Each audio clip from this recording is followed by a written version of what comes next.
नमस्कार, मंडल news bulletin में आपका स्वागत है। आइए पेश करते हैं आज के कुछ प्रमुख व मुख्य समाचार।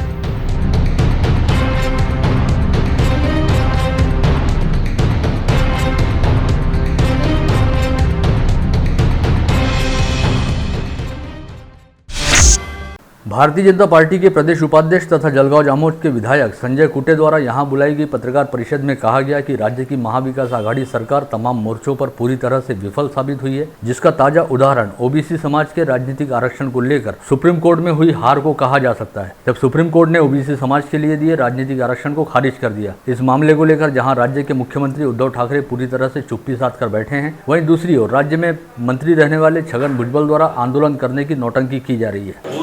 महाराष्ट्रभर 26 जूनला जवळपास 1000 ठिकाणी ओबीसी आरक्षण जे राजकीय आरक्षण महाविकास आघाडीच्या नाकर्तेपणा जे त्यांनी घालवलेलं आहे त्या विरोधात भारतीय जनता पार्टी रस्त्यावर रस्ता रोको आंदोलन करणार आहे। ही जी महाविकास आघाडी जी आहे ती शिवसेनेचे मुख्यमंत्री हे शांत बसलेले आहेत ओबीसीच्या आरक्षणावर। राष्ट्रवादीचे भुजबळ साहेब हे मोर्चे निदर्शनं करतायत आणि ओबीसी मंत्री काँग्रेसचे हे सुद्धा चिंतन बैठकीने निदर्शने करत आहेत। ज्यांना ओबीसीचा प्रश्न सोडवायचा आहे ते आज नौटंकी आणि नाटकबाज कंपनी जी आहे ती लोकांना मूर्ख बनवण्याचं काम करते। म्हणून भारतीय जनता पार्टी 26 जूनला लवकरात लवकर इम्पेरिकल डाटा यांनी सादर करावा सुप्रीम कोर्टात आणि ओबीसीचं आरक्षण पूर्ववत करावं, अन्यथा आम्ही कोणतीही निवडणूक महाराष्ट्रात होऊ देणार नाही यासाठी आंदोलन करते हैं। इस पत्रकार परिषद में यह भी कहा गया कि भारतीय जनता पार्टी हमेशा ही ओबीसी समाज को आरक्षण देने की पक्षधर रही है और यदि सरकार द्वारा ओबीसी समाज को राजनीतिक आरक्षण देने के बारे में कोई ठोस कदम नहीं उठाया जाता तो भाजपा द्वारा इसके खिलाफ सड़कों पर उतरकर तीव्र आंदोलन किया जाएगा। राज्य की महिला व बाल विकास मंत्री तथा जिला पालक मंत्री यशोमती ठाकुर की उपस्थिति में कल मंगलवार 22 जून को विविध कार्यक्रम आयोजित किए गए हैं, जिसके तहत प्रातः 8 बजे वे अपने निवास स्थान से निकलकर बेलोरा विमानतल की ओर प्रस्थान करेंगी और 8:30 बजे बेलोरा विमानतल पहुंचकर विमानतल प्राधिकरण के कामकाज का जायजा लेंगी। पश्चात वे 10 बजे जिला सामान्य अस्पताल पहुंचेंगी, जहां पर ओपीडी व ब्लड बैंक के नूतनीकरण सहित 100 बेड की क्षमता वाले अस्पताल का भूमि पूजन उनके हाथों किया जाएगा। इसके अलावा दोपहर के समय जिला पालक मंत्री यशोमती ठाकुर की अगुवाई में जिलाधीश कार्यालय में विभिन्न समीक्षा बैठकों का आयोजन किया गया है। अमरावती सहित संभाग के 5 जिलों में 21 जून से 24 जून तक हल्के व मध्यम स्तर की बारिश होने की संभावना है। वहीं इस दौरान पूर्वी विदर्भ में भी कुछ एक स्थानों पर छुटपुट बारिश हो सकती है। साथ ही 25 से 27 जून के दौरान समूचे विदर्भ क्षेत्र में एक साथ झमाझम बारिश होने के आसार हैं। इस आशय की जानकारी स्थानीय मौसम विशेषज्ञ अनिल बंड द्वारा दी गई है। इस बार मानसून अपने नियत समय पर सक्रिय हुआ और मृग नक्षत्र में बारिश का आगमन होने के साथ ही जारी मौसम में बारिश की शुरुआत काफी अच्छी रही, लेकिन बीते कुछ दिनों से बारिश रुकी हुई है। इस दौरान सभी किसानों ने अपने अपने खेतों में बुआई संबंधी काम निपटाने शुरू किए हैं और अब एक दमदार बारिश की प्रतीक्षा की जा रही है ताकि बीजों के अंकुरित होने में सहायता मिले।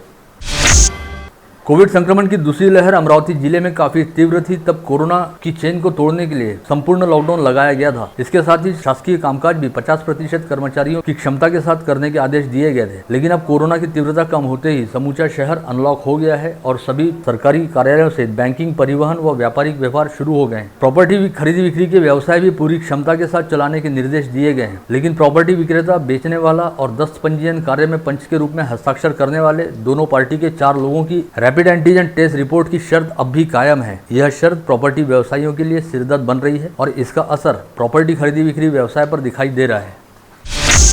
कोविड संक्रमण की दूसरी लहर के चलते दूसरी बार सभी मंदिरों को बंद रखा गया था, लेकिन अब कोविड संक्रमण घटने के बाद लगभग सभी गतिविधियां अनलॉक कर दी गई हैं, लेकिन अब भी मंदिरों के पट खुले नहीं हैं। अमरावती सहित समूचे विदर्भ क्षेत्र की कुल स्वामिनी कही जाती अंबा देवी व एकवीरा देवी मंदिर सहित शहर के सभी प्रमुख मंदिर बंद हैं। ऐसे में मंदिरों पर निर्भर रहने वाले व्यवसाय ठप हो चुके हैं। वहीं मंदिरों के बंद रहने की वजह से भक्तों द्वारा मंदिरों के गेट पर अथवा दूर से ही कलश का दर्शन लेकर संतोष किया जा रहा है।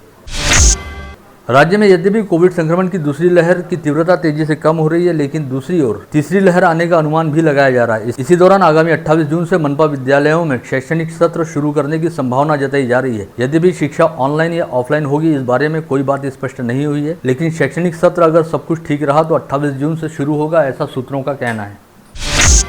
विदर्भ का नंदनवन कहे जाते पर्यटन नगरी चिखलदरा में बारिश का मौसम शुरू होते ही प्राकृतिक सौंदर्य अपनी पूरी छटाओं के साथ निखरने लगा है। साथ ही इस समय अनलॉक के तहत एक शहर से दूसरे शहर में आवाजाही करने हेतु छूट दिए जाने की वजह से शनिवार व रविवार को 6000 से अधिक पर्यटकों द्वारा चिखलदरा में अपनी हाजिरी दर्ज कराई गई, जिसकी वजह से चिखलदरा के पहाड़ी रास्तों सहित शहर में जगह जगह पर सैकड़ों वाहनों की कतारें देखी गई, जिनके जरिए महज 2 दिन में चिखलदरा नगर परिषद को 80,000 रुपयों की आय भी हुई है। विगत 20 से 25 वर्ष पहले लोक आवास योजना तथा वाल्मीकि अंबेडकर आवास योजना का लाभ ले चुके लाभार्थियों को भी रमाई आवास योजना का लाभ दिया जाए, इस आशय का प्रस्ताव बसपा पार्षद व गुट नेता चेतन पवार द्वारा मनपा की आम सभा में प्रस्तुत किया गया था। इस महत्वपूर्ण प्रस्ताव पर चर्चा होने के साथ ही इसे सर्वसम्मति के साथ मंजूर किया गया और अब इसके लिए राज्य सरकार से विशेष निवेदन किया जाएगा। शहर के पूर्व विधायक डॉक्टर सुनील देशमुख ने विगत शनिवार को मुंबई स्थित तिलक भवन में 12 वर्ष के अंतराल पश्चात एक बार फिर कांग्रेस पार्टी में प्रवेश किया और वे रविवार की रात मुंबई से अमरावती लौटे, जिसके पश्चात सोमवार की सुबह शहर के कांग्रेस पदाधिकारियों और कार्यकर्ताओं ने कांग्रेस शहराध्यक्ष बबलू शेखावत तथा पूर्व महापौर व पार्षद विलास इंगोले के नेतृत्व में डॉक्टर देशमुख के निवास स्थान पर पहुंचकर उनका अभिनंदन और स्वागत किया। साथ ही उन्हें दोबारा कांग्रेस में प्रवेश करने पर बधाई भी दी। अपंग जनता दल द्वारा यहां बुलाई गई पत्रकार परिषद में कहा गया है कि दिव्यांगजनों का विकास हो और वे स्वयं रोजगार कर सके, इस हेतु केंद्र एवं राज्य सरकार द्वारा विविध योजनाएं शुरू की गई, जिनके जरिए जिला परिषद समाज कल्याण विभाग अंतर्गत दिव्यांगों को 1.5 लाख रुपए का कर्ज उपलब्ध कराए जाने का प्रावधान है, जिसके चलते जिले के 14 बेरोजगार दिव्यांगों ने अपना आवेदन प्रस्तुत किया है और विभाग की ओर से पूरी जाँच पड़ताल के बाद इन प्रस्तावों को संबंधित बैंकों के पास मंजूरी के लिए भेजा गया है। लेकिन बैंक मैनेजरों द्वारा विगत 6 माह से इन प्रस्तावों को मंजूर करने में टाल मटोल की जा रही है। ऐसे में यदि इन प्रस्तावों को तुरंत मंजूर नहीं किया जाता तो बुधवार 23 जून को अपंग जनता दल के नेतृत्व में जिलाधीश कार्यालय के सामने सामूहिक आत्मदहन आंदोलन किया जाएगा। केंद्र एवं राज्य सरकार की जन विरोधी नीतियों के चलते कोविड संक्रमण काल के दौरान भी महंगाई आसमान पर जा भिड़ी है और लॉकडाउन के चलते आय व रोजगार के साधन बंद रहने की वजह से लोगों का जीना मुहाल हो गया है, जिसके लिए पूरी तरह से केंद्र व राज्य सरकार की नीतियां जिम्मेदार हैं, इस आशय का आरोप लगाते हुए वंचित बहुजन आघाड़ी ने जिलाधीश कार्यालय के सामने 1 दिवसीय धरना आंदोलन करते हुए जिलाधीश के मार्फत केंद्र एवं राज्य सरकार को अपनी मांगों का निवेदन सौंपा। अमरावती जिला मोटर मालक माल वाहतुक एसोसिएशन द्वारा राज्य के परिवहन आयुक्त के नाम जारी किए गए निवेदन में कहा गया कि मालवाहक ट्रकों पर किसी भी कंपनी का रेडियम लगाने की अनुमति दी जाए और किसी एक कंपनी को इसका एकाधिकार न दिया जाए, क्योंकि इस एकाधिकार का गलत फायदा लेकर मनमानी की जा रही है और कंपनी द्वारा ट्रकों को लूटा जा रहा है। इससे पहले ट्रकों पर रेडियम लगाने का काम केवल 2000 रुपए में होता था, वहीं एकाधिकार रहने वाली कंपनियों द्वारा रेडियम के दाम 6000 रुपए वसूले जा रहे हैं। महात्मा फुले समता परिषद द्वारा जिलाधीश के जरिए मुख्यमंत्री उद्धव ठाकरे के नाम सौंपे गए ज्ञापन में कहा गया है कि सर्वोच्च न्यायालय द्वारा स्थानीय स्वायत्त संस्थाओं में ओबीसी प्रवर्ग का राजनीतिक आरक्षण रद्द किए जाने की वजह से ओबीसी समाज में जबरदस्त असंतोष निर्माण हुआ है। अतः ओबीसी का राजनीतिक आरक्षण कायम रखते हुए ओबीसी की जाति निहाय जनगणना की जाए। अपनी विभिन्न प्रलंबित मांगों को लेकर विगत कई दिनों से अलग अलग चरणों में आंदोलन कर रहे आशा सेविकाओं व गठ प्रवर्तकों द्वारा अब पूर्ण रूप से काम बंद आंदोलन शुरू किया गया है। साथ ही अनिश्चितकालीन हड़ताल भी शुरू की गई है। इसके तहत आशा वर्कर्स व गठ प्रवर्तक संगठन द्वारा स्थानीय जिलाधीश कार्यालय व जिला परिषद कार्यालय के सामने अपना बेमियादी आंदोलन शुरू किया गया है। इसी आंदोलन के तहत धामनगांव रेलवे तहसील कार्यालय व पंचायत समिति कार्यालय के सामने भी आयटक की ओर से आंगनबाड़ी सेविकाओं व सहायकों द्वारा सोमवार को आंदोलन किया गया और एक मोर्चा भी निकाला गया।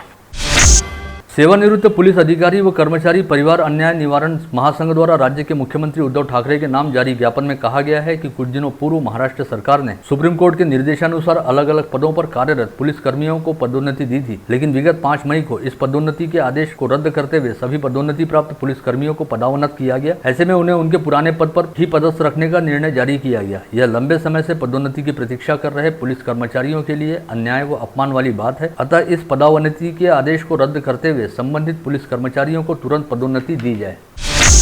अंतर्राष्ट्रीय फुटबॉल खिलाड़ी पराग सतीश श्रीवास का उनके माता पिता सहित श्रीवास समाज द्वारा सत्कार किया गया है, जिसमें राज्य स्तरीय पहलवान मुरारी रामसुंदर श्रीवास के हाथों पुष्पगुच्छ प्रदान कर पराग श्रीवास का सत्कार किया गया।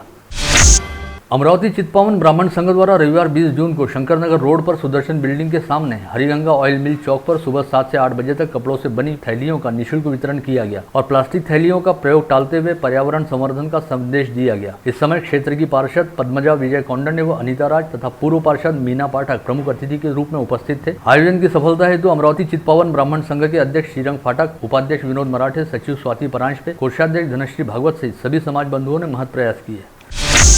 स्थानीय यशोदानगर परिसर स्थित अजिंक्य बहुउद्देशीय संस्था द्वारा जेवर नगर के सुख शांति वृद्धाश्रम में रहने वाले बुजुर्गों की जरूरत से संबंधित साहित्य की सहायता उपलब्ध कराई गई, जिसके तहत यहां पर विभिन्न जीवनावश्यक वस्तुएं उपलब्ध कराने के साथ साथ बुजुर्ग जनों हेतु मिठाइयां भी उपलब्ध कराई गई।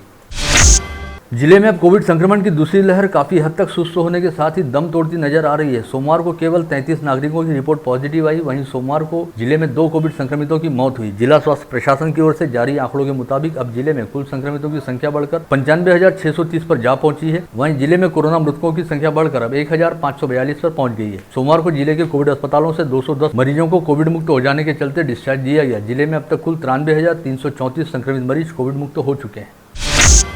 वहीं सोमवार को समूचे संभाग में केवल 108 नए संक्रमित मरीज पाए गए, जिनमें अकोला के 16, यवतमाल के 9, बुल्ढाना के 18 व वाशिम के 32 मरीजों का समावेश रहा। साथ ही सोमवार को संभाग में 344 मरीज कोविड मुक्त हुए, जिनमें अकोला के 35, यवतमाल के 25, बुल्ढाना के 41 तथा वाशिम के 33 नागरिक शामिल हैं। संभाग में अब तक 3,53,867 कोविड संक्रमित मरीज पाए जा चुके हैं, जिसमें से 3,46,739 मरीज कोविड मुक्त हो चुके हैं। जिले में कोविड संक्रमण के चलते अब तक कुल 1,542 मरीजों की मौत हो चुकी है, जिसमें से 80% मरीज संक्रमण की चपेट में आने से पहले अन्य बीमारियों से पीड़ित थे, जिनमें डायबिटीज, हाई ब्लड प्रेशर, हृदय रोग, कर्क रोग तथा किडनी संबंधी बीमारियां रहने वालों का काफी अधिक प्रमाण था। ऐसी जानकारी स्वास्थ्य विभाग द्वारा किए गए डेथ ऑडिट में सामने आई है। जिले में कोविड संक्रमितों की मौत के बाद किए गए ऑडिट में पता चला है कि 70% मरीजों को डायबिटीज व हाई ब्लड प्रेशर जैसी बीमारियां थी। इन मरीजों की रोग प्रतिकारक क्षमता बेहद कम रहती है तथा किसी भी तरह का संक्रमण होने के बाद यदि समय रहते सतर्कता नहीं बरती गई तो इस स्वास्थ्य संबंधी स्थिति गंभीर हो सकती है। कई मरीजों के फेफड़ों तक कोविड वायरस का संक्रमण पहुंच जाने की वजह से उनकी मौत होने के मामले सामने आए हैं। इस समय कोविड संक्रमण की दूसरी लहर का असर जिले में लगभग खत्म होता दिखाई दे रहा है। वहीं तीसरी लहर आने की संभावना जताई जा रही है, जिसे छोटे बच्चों के लिए खतरनाक बताया जा रहा है। इस बात के मद्देनजर स्वास्थ्य विभाग द्वारा तमाम आवश्यक तैयारियां शुरू की गई हैं। किंतु वहीं इससे पहले पहली व दूसरी लहर के दौरान अमरावती जिले में 10 वर्ष से कम आयु वाले 2,386 बच्चे कोविड संक्रमण की चपेट में आ चुके हैं, जिसमें 1,305 बच्चों व 1,081 बच्चियों का समावेश है। कोविड संक्रमण काल के शुरुआती दौर में संक्रमण की चपेट में आने वाले बच्चों के इलाज हेतु कोई पर्याप्त व्यवस्था नहीं थी। अगस्त व सितंबर माह के दौरान जब पहली लहर में कई बच्चे संक्रमित पाए जाने लगे तो सुपर कोविड अस्पताल में बाल रोग विशेषज्ञों की नियुक्ति करने के साथ ही यहां पर कुछ बेड बच्चों के लिए आरक्षित किए गए। साथ ही शहर के एक निजी अस्पताल में भी संक्रमित बच्चों के इलाज की व्यवस्था की गई। जिले के 45 सरकारी व निजी कोविड अस्पतालों तथा कोविड हेल्थ केयर सेंटरों में कोरोना संक्रमित मरीजों को भर्ती करने हेतु 2,338 बेड की व्यवस्था उपलब्ध है, जिसमें से इस समय केवल 243 बेड पर ही कोविड संक्रमित मरीज भर्ती हैं और 2,095 बेड रिक्त पड़े हैं। सबसे खास बात यह है कि इन 45 में से 26 कोविड अस्पतालों में इस समय एक भी कोविड संक्रमित मरीज भर्ती नहीं है और इसमें से कई निजी कोविड अस्पताल अब बंद होने की कगार पर भी हैं। जिले में जारी कोविड प्रतिबंधात्मक टीकाकरण अभियान के तहत गत रोज जिले के केवल 9 टीकाकरण केंद्रों पर कुल 1,475 लोगों ने कोविड प्रतिबंधात्मक वैक्सीन लगवाई। इसमें से 1,430 ने पहला व 45 नागरिकों ने दूसरा प्रतिबंधात्मक डोज लगवाया। ऐसे में अब वैक्सीन प्राप्त करने वाले लाभार्थियों की संख्या अमरावती जिले में 5,59,771 पर जा पहुंची है, जिसमें से 4,19,287 ने पहला व 1,40,484 ने पहले डोज के बाद दूसरा डोज लगवा लिया है। वहीं संभाग के 5 जिलों में गत रोज 91 टीकाकरण केंद्रों पर 6,015 लोगों ने कोविड वैक्सीन का टीका लगवाया, जिसमें से 5,446 ने पहला व 569 ने दूसरा डोज प्राप्त किया है। संभाग के 5 जिलों में अब तक 20,93,514 प्रतिबंधात्मक डोज लगाए जा चुके हैं।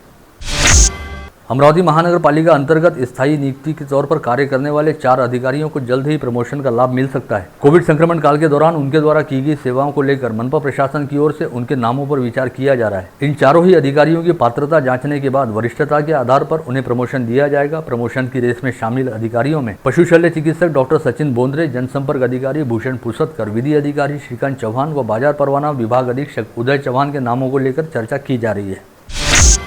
राज्य की उपराजधानी नागपुर में सोमवार की सुबह उस समय हड़कंप मच गया जब एक ही परिवार में 5 लोगों की हत्या की वारदात सामने आई। साथ ही 5 लोगों की हत्या कर परिवार प्रमुख ने खुद भी आत्महत्या कर ली। 5 पावली परिसर में उजागर हुए इस मामले में एक व्यक्ति ने अपनी पत्नी, बेटा, बेटी तथा सास और साली की हत्या करते हुए खुद भी आत्महत्या कर ली। इस घटना के कारणों का अब तक पता नहीं चल पाया है। आत्महत्या करने वाले व्यक्ति की शिनाख्त आलोक अशोक माथुरकर के तौर पर हुई है, जिसने आत्महत्या करने से पहले अपनी पत्नी विजया माथुरकर, बेटी पिंकी माथुरकर, बेटे साहिल माथुरकर, सास लक्ष्मी बोबड़े व साली अमीशा बोबड़े की हत्या की, जिसके बाद खुद भी फांसी के फंदे से लटककर आत्महत्या कर ली। विगत कुछ दिनों से शहर पुलिस आयुक्तालय से तड़ीपार किए गए अपराधी शहर में आकर हत्या व लूटपाट जैसी घटनाओं को अंजाम दे रहे थे, जिसके चलते शहर की शांति व सुव्यवस्था पर प्रश्न चिन्ह लगा हुआ था। इसी दौरान बडनेरा के समीप वड़द में बच्चू वानखड़े व छती तालाब परिसर में अशोक सरदार नामक तड़ीपार आरोपियों की हत्या होने के बाद पुलिस ने तड़ीपारी के बावजूद शहर में रहकर आपराधिक घटनाओं को अंजाम देने वालों पर लगाम कसने का निर्णय लिया था। ऐसे में अब अमरावती शहर में सक्रिय अपराधियों और तड़ीपारों पर मोका व MPDA के तहत कार्रवाई करने की दृष्टि से अपराधियों की सूची तैयार की गई है और अपराधियों का रिकॉर्ड अपडेट करने को लेकर सभी प्रभारी थाना निरीक्षकों व पुलिस उपायुक्तों को क्राइम मीटिंग में आवश्यक आदेश दिए गए हैं। जिले के ब्राह्मणवाड़ा थड़ी पुलिस ने शुक्रवार को चोरी की 29 दुपहिया के साथ 8 युवकों को गिरफ्तार किया था। गिरफ्तार युवकों ने रविवार को और 12 दुपहिया चोरी की कबूली देने के बाद पुलिस ने इन 12 दुपहिया वाहनों को भी जब्त किया है। ऐसे में अब जब्त किए गए दुपहिया वाहनों की संख्या 41 पर पहुंच गई है। नाबालिग लड़की को देह बिक्री के व्यवसाय में ढकेलने वाली महिला को गाड़गेनगर पुलिस ने गिरफ्तार किया है। उसके द्वारा अपहरण की गई लड़की को रिहा करते हुए उसके पालकों के हवाले किया गया। साथ ही देह विक्रेता महिला को न्यायिक हिरासत में रखा गया है।